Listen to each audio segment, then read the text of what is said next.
A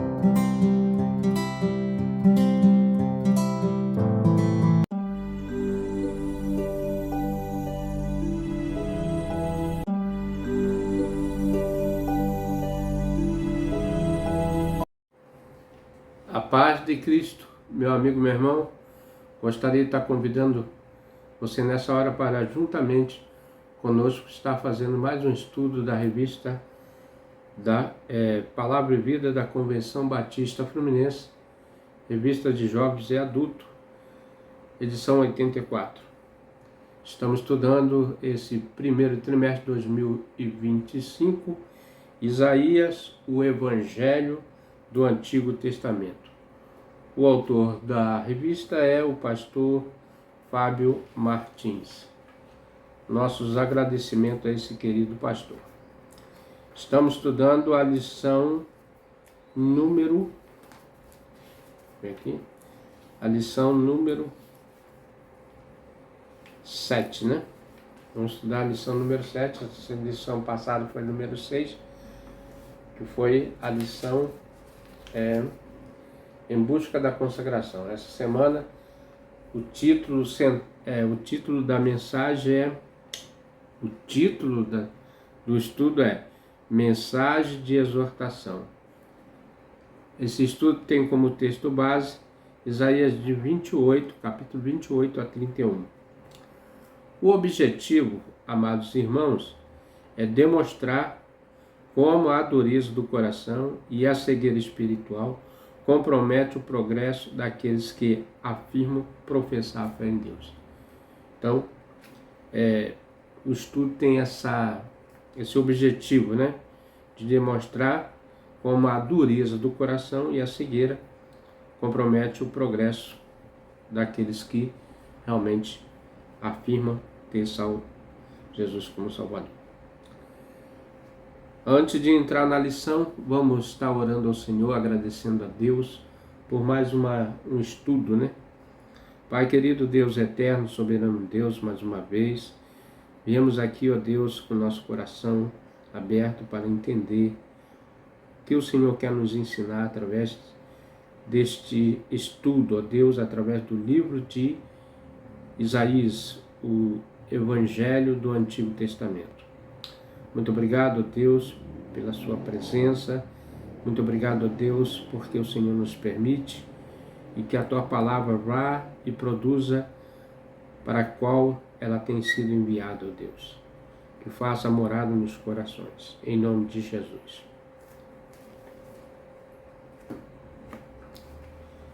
Nos capítulos 28 a 31 do livro de Isaías, o profeta, entre uma série de 5 ais. Então, o profeta aqui ele vai colocar esses 5 ais. Em Isaías 21, Isaías 20, versículo 1. Ai da coroa da soberba dos bêbados de Efraim, cuja glória ornamenta como a flor que cai, e que está sobre a cabeça do fértil vale dos ventilhos do vinho. Toda vez que nós ouvimos falar de Efraim, ele está falando do reino do norte, né? Do reino de Israel.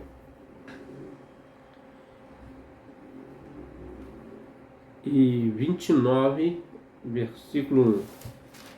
Ai de Ariel, cidade de Ariel, em que Davi assentou o seu arraial, e acrescentai ano a ano, e sucedo as festas. No versículo 15, né? 15 desse mesmo capítulo. Ai dos que querem esconder profundamente o seu propósito do Senhor, e faz as suas obras escuras, e diz: quem vos vê e quem nos conhece. 30, versículo 1. Ai dos filhos rebeldes, diz o Senhor, que tornarão a conselho, mas não de mim, e que se cobriram com uma cobertura, mas não do meu espírito, para acrescentarem pecado a pecado. 30, versículo 1 também. Ai dos que descem ao Egito a buscar carro e trilha cavalos, tem confiança em carros, porque são muitos, e nos cavaleiros, porque são poderosíssimos, e não tentam para o Santo de Israel e não buscam o Senhor. Então, irmãos, nós vemos aqui 5 ais, né? Toda vez que falamos de ais, são provações, são lutas, né? São juízos que Deus traz sobre essa nação, denunciando o comportamento e atitude pecaminosa de Israel e de Judá, alertando sobre o juízo divino. Então, esses ais tinham como alertar sobre o pecado que Israel e Judá vinham cometendo. Esses capítulos formam um conjunto de profecias crítica contra a liderança corrupta, idolatria, aliança com nações estrangeiras. Um sexto A é encontrado em Isaías 33, 1. Isaías 33, 1. Ai de ti, despojador, que não foste despojado, que age perfidamente contra os que não giraram perfidamente contra ti, acabando tu de despojar, será despojado, e acabando tu de tratar perfidamente será te tratarão.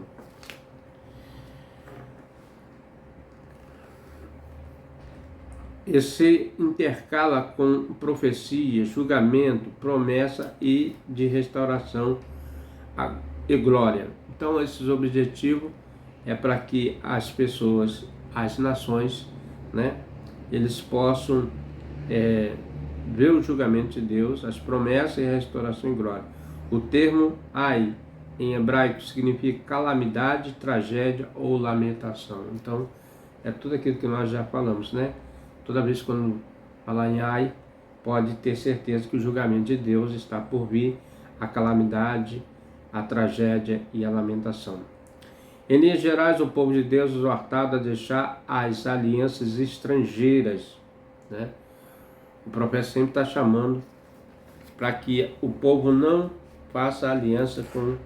Por quê? Porque deixaram de confiar no braço forte do Senhor, para confiar em carros e cavaleiros, para achar que são poderosíssimos e não buscar o Senhor. E voltasse para o Senhor dependendo da sua provisão e cuidado. A política externa seria incapaz de salvá-la, né? Quando fazia aliança, nessa incumbência de que eles fossem salvos das guerras, dos perigos. Todavia, eles estavam confiando na própria riqueza. Isaías 28. Nas alianças estrangeiras, Isaías 30 e 31.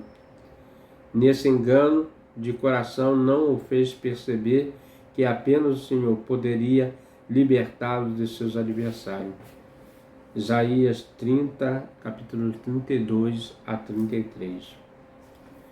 Primeiro tópico aqui, irmão, nós vamos comentar agora. Deus condena o orgulho e a corrupção. Um dos pecados desde o início foi o orgulho, e que corrompeu todo um caráter, né? As palavras iniciais são dirigidas ao reino do norte. Então, no capítulo 28, de 1 a 13, nós vamos ler agora, né? Rapidinho aqui. Isaías 28, de 1 a 13. Eu já li um. Eis que o Senhor mandará um homem valente, poderoso, como a queda de Saraiva, uma tormenta de destruição, como uma tempestade impetuosa, água que transborda violentamente e derribará por terra. A coroa do soberba dos bêbados de Efraim será pisada aos pés. Esse povo, irmão, aqui a Bíblia está falando, é um povo de soberbado, né? E a flor cai do seu glorioso ornamento que está sobre a cabeça fértil do vale, será como o figo antes do verão, que vendo alguém tendo ainda na mão o engole. Naquele dia o Senhor dos Exércitos será por coroa e gloriosa, por grinalda formosa para o restante do seu povo. E será o espírito do juízo para o que assenta a julgar, e por fortaleza para os que fazem recuar a peleja até a porta. 7. Também esse erra por causa do vinho. Vinho aqui, irmãos, são distúrbios, né, sociais, né? E com a bebida forte, sim, desencaminha até o sacerdote profecia, erra por causa da bebida forte. Toda vez que você vê, né, as pessoas bebendo, vocês têm o quê? Confusão, né? Bebida é sinônimo de confusão. São absorvidos do vinho. Desencaminha-se por causa da bebida forte, ó, e anda errados na visão e tropeça no juízo.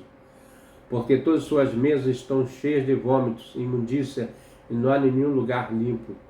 A quem, pois, ensinaria a ciência, a quem se daria a entender que se ouviu, ou desmamado ou arrancado do seios. Porque é o mandamento sobre mandamentos, mandamento sobre mais mandamento, regra sobre regra, regra e mais regra, um pouco aqui, um pouco ali. Pelo que por lábios estranhos, por outra língua falará este povo, e pelo qual diz, este é o descanso, dai descanso ao cansado, este é o refrigério, mas não quiser ouvir. Assim, pois, a palavra do Senhor lhes será mandamento sobre mandamento, mandamento e mais mandamento, regra sobre regra, regra e mais regra, um pouco aqui, um pouco ali, para que vão e caia para trás esse quebrante, esse enlace, esses ofeios, né? Então, irmão, nós vemos que ele estava tão mergulhado na desordem que o profeta falou sobre esses acontecimentos, né? E depois, ao sul, sabemos que ambos os reinos, aí vai estar do 28, 14, 29, os irmãos depois leem, né? Sabemos que ambos os reinos caíram em 722 e 586 a.C. Foi mais ou menos nesse período que houve a queda desses reinos, né? De Israel e Judá. Respectivamente, o capítulo 28 começa com Ai, contra os líderes de Efraim, que estavam orgulhosos e embriagados. Ai da soberba, coroa dos bêbados de Efraim. Então, ele chama a atenção aqui para a liderança, né? Os líderes que fizeram o povo errar, né? Porque fazia muitas alianças, adorava os deuses estranhos, confiava mais na riqueza. 28:1, nós lemos, Isaías denuncia a vaidade e a decadência moral da nação, simbolizado pelo uso excessivo do vinho, né? O profeta prevê que a coroa do orgulho dos bêbados de Efraim será destruída. O sul, por outro lado, se fazia de desentendido. O Brabrabrá 28:10, versículo 28:10.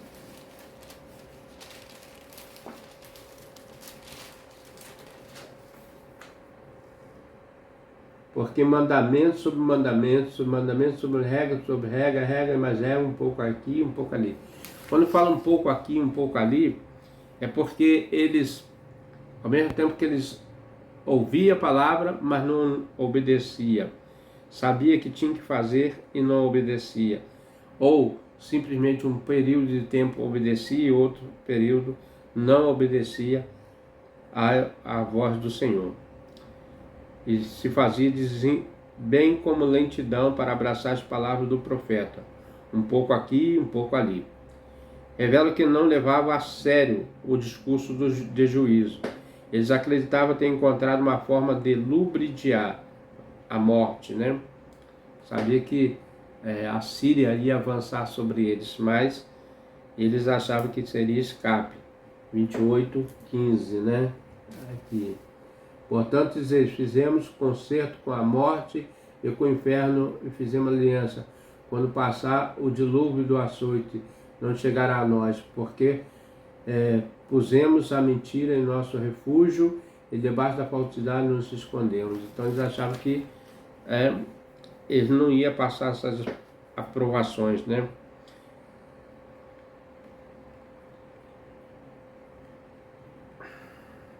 Revelava sérios discursos. Eles acreditavam ter encontrado uma forma de lubridiar a morte. 28:15. por meio de alianças estrangeiras, sobretudo com o Egito. Ledo engano, não conseguiram perceber infelizmente a condição desesperadora na qual encontravam, né?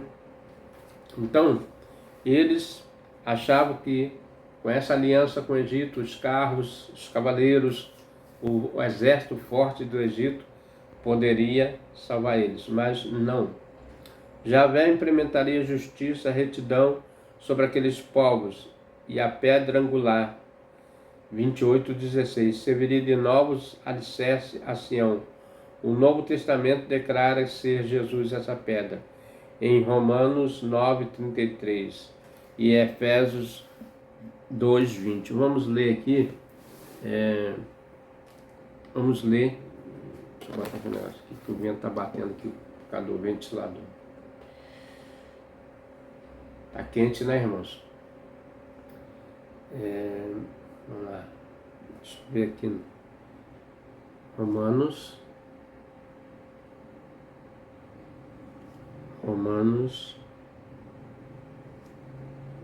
9:33. Como está escrito, eis que põe em Sião uma pedra de tropeço, uma rocha de escândalo, e todo aquele que crê nela não será confundido. Efésios 2:20.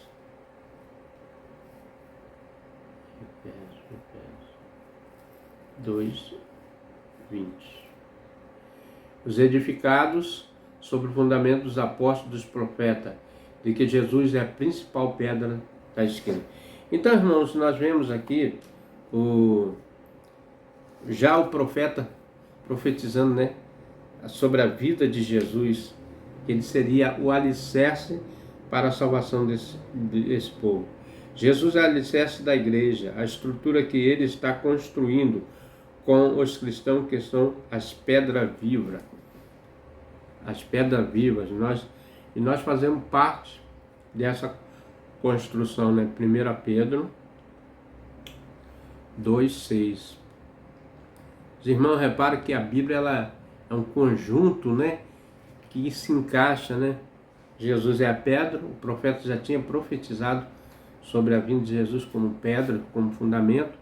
Por isso também na Escritura se contém: esse que põe em Sião a pedra principal da esquina, eleita e preciosa, e quem nela crê não será confundido. Sião é Jerusalém, né, irmãos? Nós vemos que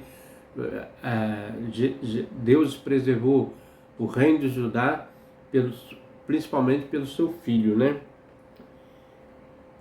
Jesus é o alicerce da igreja, estrutura que está construindo com os cristãos, que são pedras vivas. 1 Pedro 2. No final do capítulo 28, o Senhor pede atenção à nação. 28:23. 28:23. Deixa eu botar aqui, não. 28:23. Inclinai os ouvidos e ouvi minha voz, e atendi bem, e ouvi o meu discurso. Então o Senhor sempre chamando a atenção do povo para obedecer. E faz uso de parábola para refutar a ideia que sua justiça inviabilizaria a implementação do seu juízo sobre a terra. Isaías explica que assim como o agricultor respeita o tempo para obter a colheita bem sucedida, executando tarefas inerentes à sua atividade. 28, 24, 25. Porventura lavra todo dia o lavrador para semear, ou abre esterroa todo dia a sua terra? Não é antes assim quando já tem gradado a sua superfície, e então espalha nela ervilha, semeia cominho, lança nela melhor o trigo, a cevada, a colhida e centeio, cada qual no seu lugar. De igual forma, o Senhor executará o necessário em seu tempo e as suas ferramentas para alcançar seus objetivos. 28, 26, 29. Então, irmão, nós vemos que nesses versículos o profeta está se colocando aqui que o Senhor tem um tempo dele executar, né? O Senhor sabe o tempo necessário que ele fará a sua obra e executará, porque a palavra do Senhor deve prevalecer. Assim como o agricultor é sábio em seu trabalho, Deus também em suas ações. Olha só, né? Ele faz uma comparação aqui entre o agricultor e as ações de Deus. Ele é soberano, planejador. Deus planeja, Deus sabe planejar, Deus sabe o tempo e o momento de executar a sua obra, cujas decisões são sempre para o bem maior. O objetivo de Deus é que o homem entenda que ele deve se consertar e voltar-se para ele, para Deus, mesmo que o povo nem sempre entenda seus métodos. Vamos ler aqui. E até isto procede do Senhor dos Exércitos, porque é maravilhoso em conselho e grande em obra. Então o Senhor, ele é sábio em todo o seu proceder, né? Falamos nesse primeiro tópico, irmão, Deus condena o orgulho e a corrupção, trazendo juízo sobre Israel e Judá, o reino de Judá, o reino do sul e o reino do norte. Israel, o reino do norte e Judá, o reino do sul. Jerusalém, lareira de Deus, a lareira de Deus. Segundo Ai, descrito por Isaías, permanece falando acerca do julgamento sobre Jerusalém. Diferentemente do juízo que varreria o reino do norte, o primeiro seria enviado já que a cidade cairia, mas não nas mãos dos assírios. Então, a Jerusalém não cairia nas mãos dos assírios, né? Mas ela iria ter um tempo que não suportaria.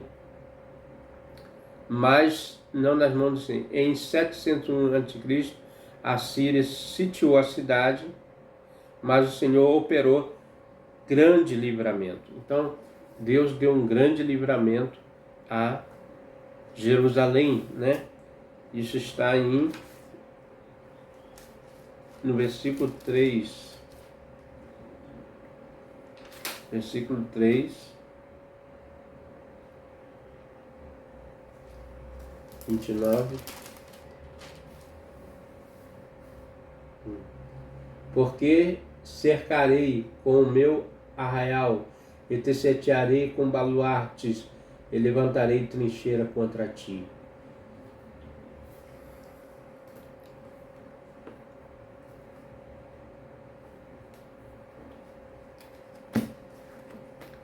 A expressão lareira de Deus, no versículo 1,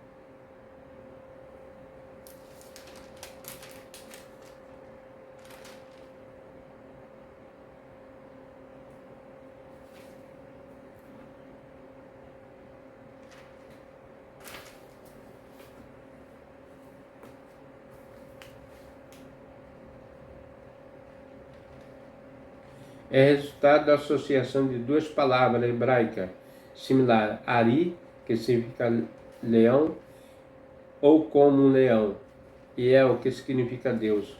Provavelmente Isaías está declarando a Síria agora leão de Deus. Jerusalém é o leão de Deus. Apenas no nome, porém a palavra hebraica também significa uma lareira do altar, onde os holocaustos seriam realizados. Ezequiel,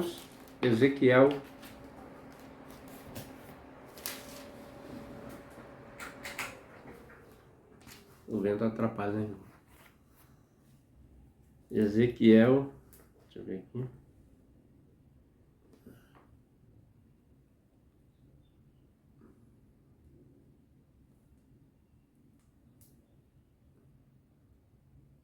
Ezequiel 43,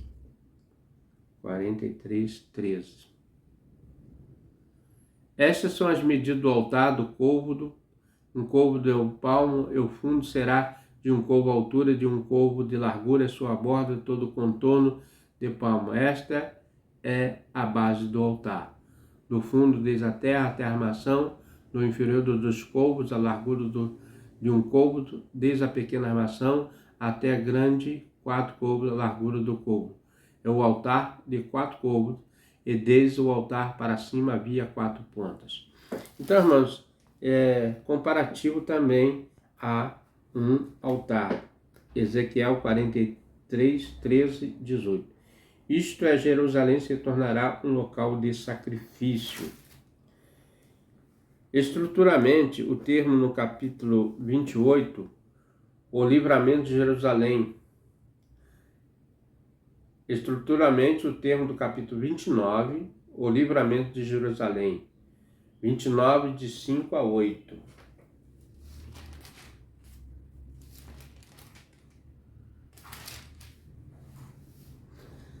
A multidão dos teus inimigos será como um pó miúdo, a multidão dos tiranos como a pragana que passa.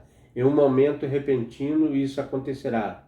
Do Senhor dos Exércitos serás sitiada com trovões, com terremotos, com ruído, com tufão de vento, tempestades, labareda de fogo consumidor. Como um sonho, uma visão da noite será a multidão de todas as nações que hão de pelejar contra Ariel, como também todos que pelejarem contra ela e contra seus muros e se puserem em aperto. Será também como um faminto que sonha que está comendo, mas acordando, sente a sua alma vazia, ou como que sequioso e que sonha que está bebendo, mas acordando, e eis que ainda desfalecido e se acha a sua alma com sede. Assim será toda a multidão das nações que pelejarem contra o monte Sião. Então o Senhor dando um grande livramento, né? Através do seu poder, da sua soberania. A cegueira espiritual da cidade, a redenção de Israel. Javé livraria seu povo, tratando seus adversários como pó miúdo. Capítulo 29, 5. O anjo do Senhor tirou a vida de 185.000 soldados assírios em uma única noite e libertou Jerusalém da ameaça da Assíria. Segundo Reis, livro de Segundo Reis,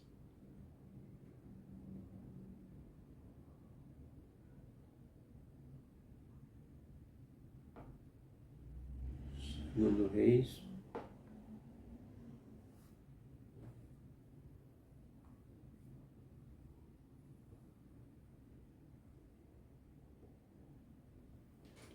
dezenove,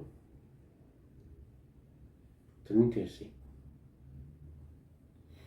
Sucedeu, pois, que naquela mesma noite saiu o anjo do Senhor e feriu Arraial dos Assírios, 185.000 deles, levantando-se pela manhã cedo, e eis que todos eram cadáveres.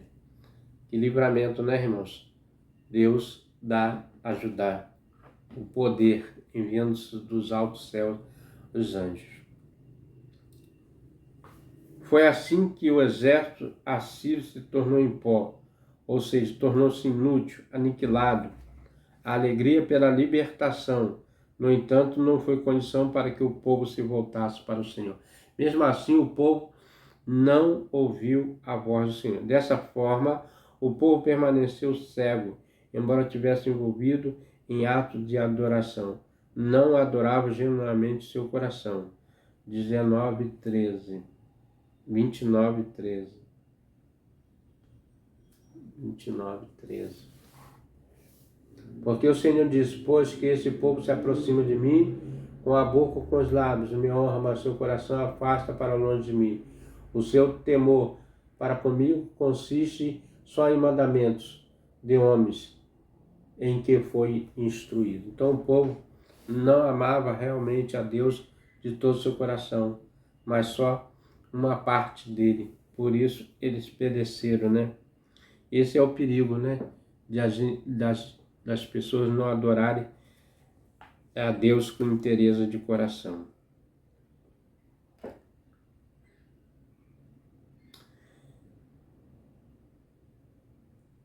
Erroneamente vivia como se não fosse visto, e por essa razão Deus chamou de perversos e pedaltas, que não têm instrução. De qualquer forma, o profeta pediu ao povo que olhasse diante para o que Deus faria. 29, 18. Naquele dia, Surdos ouviram a palavra do livramento dentre a escuridão, dentre as trevas, e verão os olhos cegos. A terra devastada se tornará paraíso, e os deficientes serão curados. Desterrados serão enriquecidos, se alegrarão no Senhor. Os fundadores da nação Abraão e Jacó verão seus muitos descendentes glorificados no Senhor. Realmente, né, irmão? O Senhor, quando veio, curou muitas pessoas e foram curados pela promessa do Senhor. Então, Jerusalém, a lareira de Deus. Terceiro tópico, a falsa segurança da aliança estrangeira. Muitos confiam na sua riqueza, nos seus carros, no seu emprego bem-sucedido, na sua profissão. Aqui há uma recomendação que devemos somente confiar em Deus. A confiança que Israel estava colocando no Egito é condenada pelo profeta no quarto ai. Tratados como potência estrangeira era a garantia de desastre. O Egito naquela época era uma grande potência, talvez assimilasse os Estados Unidos, né? E nós vemos aqui que eles foram lá e fizeram aliança para que libertasse, né, das mãos dos assírios, mas não teve jeito, né? De forma, outros reinos poderiam oferecer mais segurança que o Senhor Deus. Além do mais, tratados internacionais muitas vezes implicavam em reconhecimento de forma da divindade e outra nação. Esse era o grande perigo, né? Que eles reconheciam que o Deus das outras nações era mais forte do que o Deus de Israel, né? Tá calor aqui, irmão. Tem que ligar mesmo. Muito quente. Continuando aqui, né? Então, nós vemos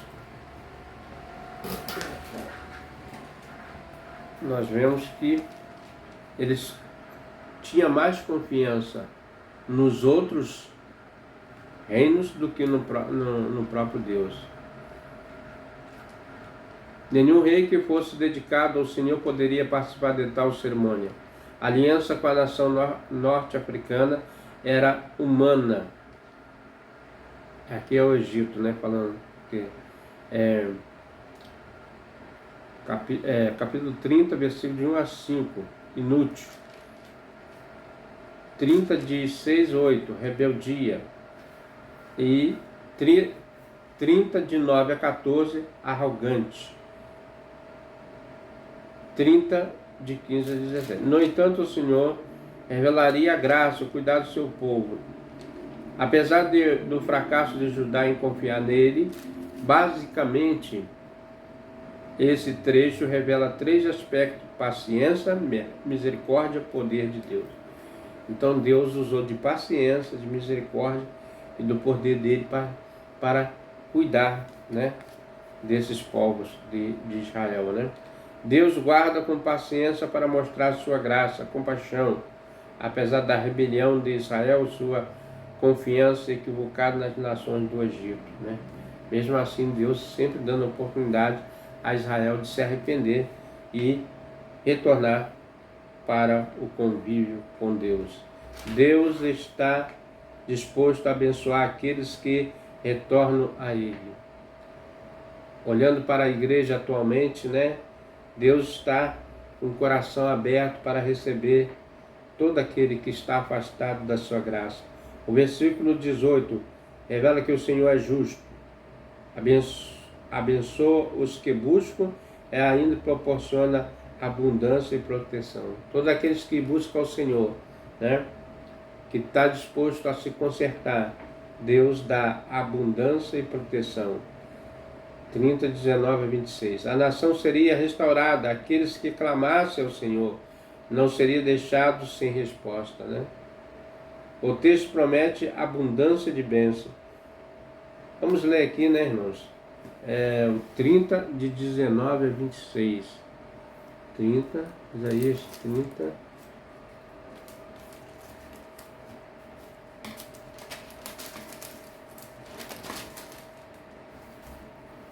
30, Isaías 30, 19, 26. Porque o povo habitará em Sião, e em Jerusalém, não chorará mais. Certamente se compadecerá de ti, voz do teu clamor, ouvindo te responderá. Bem nos dará o Senhor, pão de angústia e água de esperto, mas os seus instrutores nunca mais fugirão de ti. Como voando com asas, antes os teus olhos verão todos os teus mestres.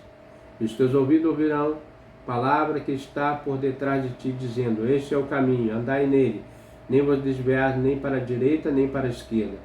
Terás por contaminadas coberturas das tuas culturas, prata, e a coberta das tuas esculturas fundidas de ouro.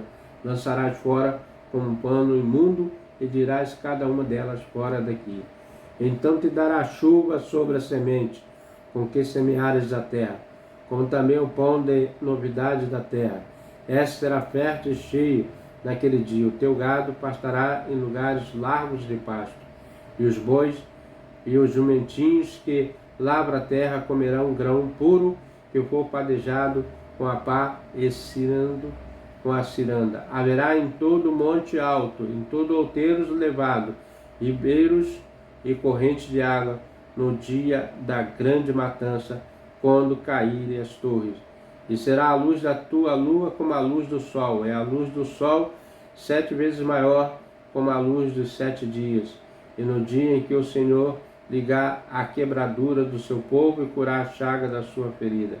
Eis que o nome do Senhor vem de longe ardendo, e a sua ira lançando espessa fumaça, e seus lábios estão cheios de indignação, e sua língua como fogo consumidor. E a sua respiração é como um ribeiro transbordando, transbordando que chega até o pescoço, para peneirar as nações como peneira de vaidade, e um freio de prazer, um freio de fazer errar estará nas queixadas dos povos.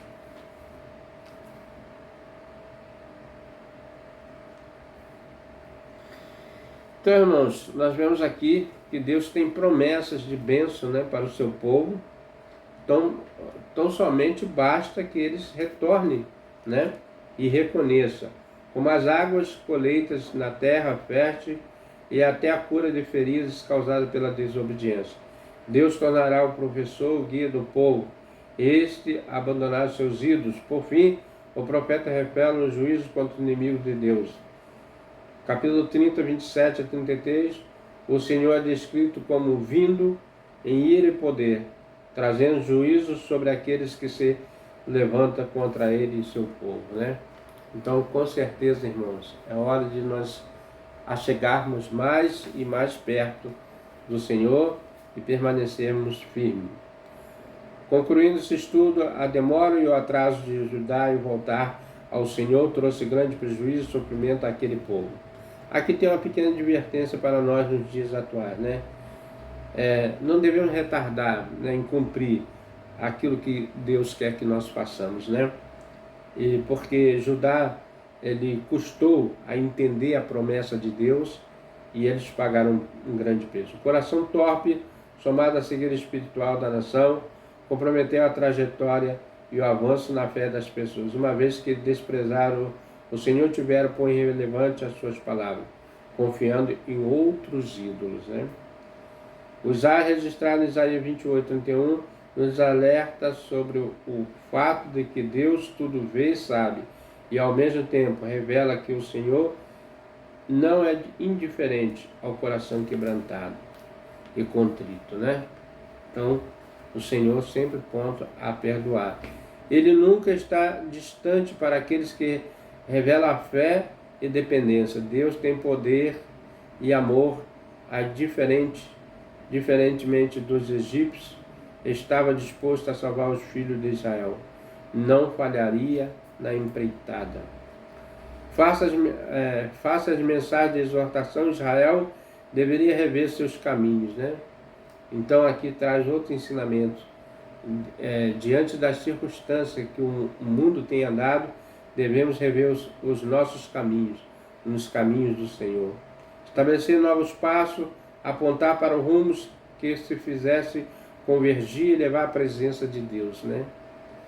O Senhor é suficiente para o povo e Ele nos salva os seus e mais traz justiça sobre os ímpios. O Senhor é justo e destruirá os inimigos do seu povo, garantindo que aqueles que oprimem e fazem mal não prevaleça para sempre, né? Concluindo esse estudo para pensar e agir, uma vez que o Senhor condena todo tipo de orgulho e corrupção, como você tem lidado com os múltiplos ensinos das Escrituras no seu viver diário? Isso aqui é uma pergunta para mim e para você. Devemos estar sempre meditando e trazendo ensinamento, né? Correção para nós, exortando para que sejamos corrigidos pelo Senhor, né? Como a luz da palavra de Deus, podemos abrir nossos olhos de maneira que tenhamos uma percepção correta das coisas e da vida. Se você já aliançou erradamente quais a lição que aprendeu com sua experiência e contribuiu para o seu amadurecimento e sua vida com Deus? Temos essas 3 perguntas, né? E que o Senhor possa estar abençoando. Nós devemos sempre estar confiando no nosso Senhor, Deus Todo-Poderoso, né? Meu amigo, nós estaremos fazendo essa oração. Quero te agradecer mais uma vez por estar conosco. Que o Senhor possa estar abençoando você e sua família. Pai querido, Deus eterno, soberano Deus, Pai de nosso Senhor e Salvador, Senhor Jesus Cristo. Gratos somos a Deus por mais uma vez. Quero te pedir uma bênção especial para cada um dos nossos inscritos, aqueles que porventura vão ouvir esse estudo, ó Deus, que o Senhor possa falar melhor ao coração de cada um deles. Abençoa, guarda, livra, que o Senhor possa estar protegendo todos eles, em nome de Jesus. Chegamos a mais um fim de um estudo, né, irmãos? Quero crer que tiramos ensinamentos daqui, né? Não cometer os mesmos erros do que esses 2 reinos, né? Que Israel passou e Judá. Eles poderiam ter uma vida mais fácil. Assim, nós tiramos exemplo, ensinamento para os nossos dias, né? Não sejamos negligentes à palavra de Deus, ou sejamos obedientes até que o Senhor possa